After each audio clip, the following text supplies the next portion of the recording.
I don't know if you watch this show all the time, and if you do, you'll know how I feel about the Russia story. So we know for a fact that Hillary Clinton's own internal polling showed that her biggest weakness was that she signed off on a deal to give plutonium to Russia, and that her husband got $500,000 from a Kremlin-connected bank during that same time period when this was happening.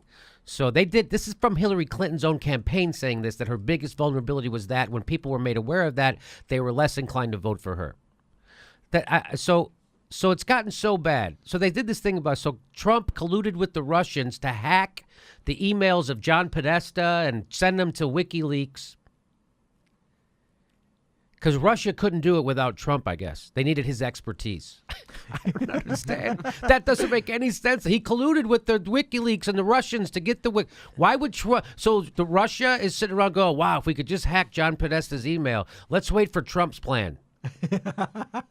And by the way, Trump is such a buffoon and a moron, which is what they say, right? He's incompetent, he's a madman, he's this, he's that, which they say, which a lot of that is true. I've said it too. But you can't have it both ways. Trump is such a buffoon and a moron and an incompetent, yet somehow he's managed to stay one step ahead of the FBI, the CIA, the NSA, the Department of Homeland Security. Did I say FBI? I'll say it again. How is and they have every one of Trump's emails, they have every one of his texts, they have every one of his phone calls, and everyone around him, they have that stuff too. And that Trump is still one step ahead of these guys. And we've already debunked that the information gotten could not have been hacked, that it had to be downloaded on a thumb drive. So that's already been by other CIA people who aren't corrupted have proven that. This is I'm going to show you this article. It's in Consortium News. This is so lays out what's been happening, because they've been running these headlines. I'm sorry, Ron, did you want to say something? No, I was just gonna add to your point where you're just saying how is Trump staying ahead of this? And I'm like, yeah, it's getting so ridiculous at this point. This would not even be written as an 80s action movie script. We want to take over America, but first we need failed businessmen. We need, you know what I mean? Nice. So what Trump is guilty of, my prediction is that he's guilty of laundering money for Russian oligarchs. Regular corruption. That's regular corruption. And that's what they're trying to prove, and they'll probably prove that. Anyway, a key this so lays out this case.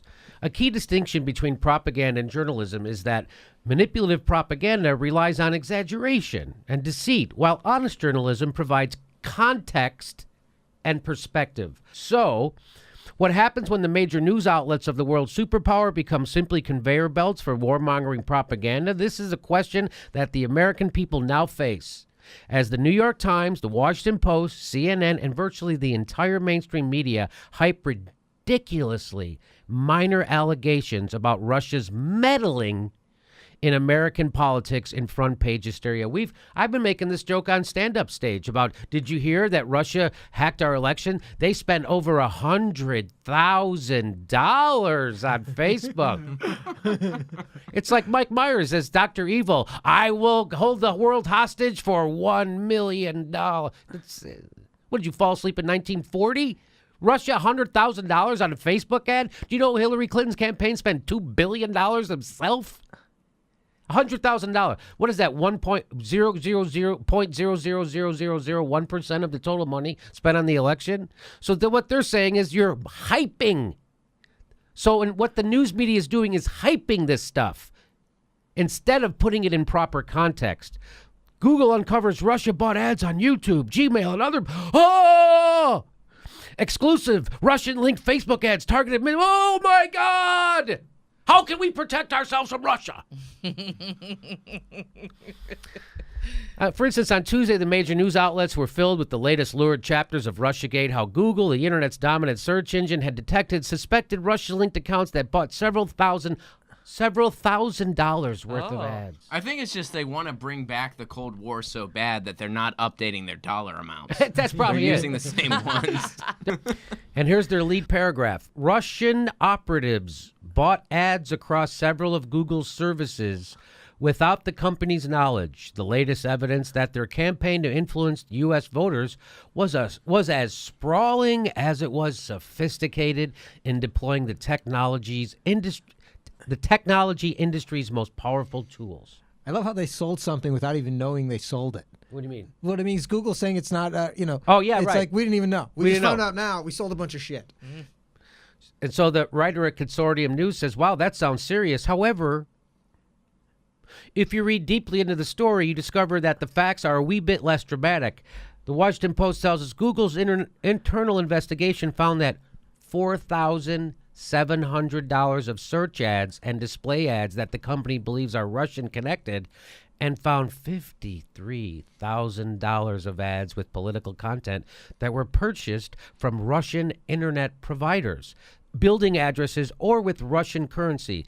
People familiar with the investigation said one Russian linked account spent $7,000 on ads to promote a documentary called You've Been Trumped, a film about Donald Trump's efforts to build a golf resort in Scotland along an environmentally sensitive coastline, these people said. Another spent $30,000 on ads questioning whether President Obama needed to resign. Another bought ads to promote political merchandise for Obama. These seems like they're doing two things at once. They're taking a shot at Barack Obama. They're propping Barack Obama up. They're taking a shot at Donald Trump. They're propping Donald Trump. That's what it's looked like to me. This is all part of their plan to manipulate us. Oh, it's so confusing severe. us. It's a long form. They're playing a long game. Oh, yeah. They're not just random people that live in a really big fucking country. It's more than that. So here's the great point that this article makes. A journalist, rather than a propagandist, would immediately follow these figures with some kind of context. That Google's net digital ad sales revenue is about $70 billion annually. In other words, these tiny ad buys with some alleged connection to Russia, a nation of 144 million people, and not all Vladimir Putin's operatives, are infinitesimal when put into any rational perspective. So if you put it in proper perspective, you realize this isn't anything to worry about or even maybe spend any time thinking about. Except that's not how the Washington Post is reporting it, is it? No, Russia, CNN, Russia, be scared. That's what sells papers. That's what gets clicks. That's what makes money. That's why they love war. None of this content detected by Google is disinformation, as the Post claims, unless you consider a critical documentary about Trump's Scottish golf course to be disinformation, or for that matter, criticism and or support for President Obama. And by the way, how does any of this material reveal a Russian plot to put Trump in the White House and to ensure Hillary Clinton's defeat, which was the original Russiagate narrative?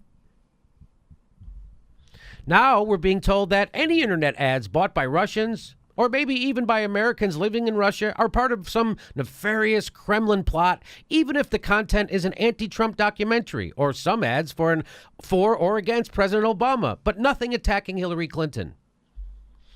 This surely does not seem like evidence of a sophisticated campaign to influence U.S. politics, as the Post tells us.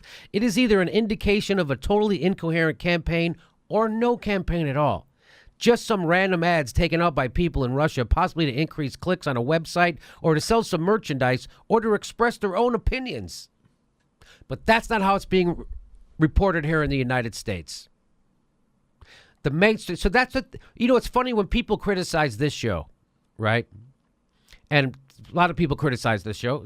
We criticize other people, so that's fine. I don't mind people criticizing our show.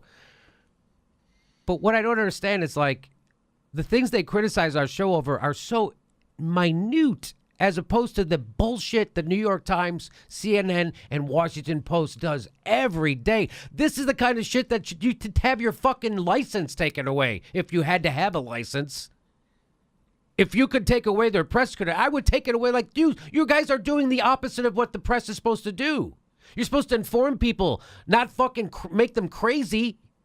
You're not supposed to scare people. You're not supposed to fairmonger. You're supposed to give people sober news. Of course, that's not what they're doing. Of course, that's not what this is.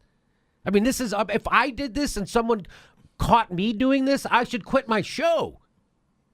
I would shout like, yeah, I've been fucking pushing bullshit. And I knew it, and I just knew it, and I knew it would get more clicks, so I pushed bullshit on purpose.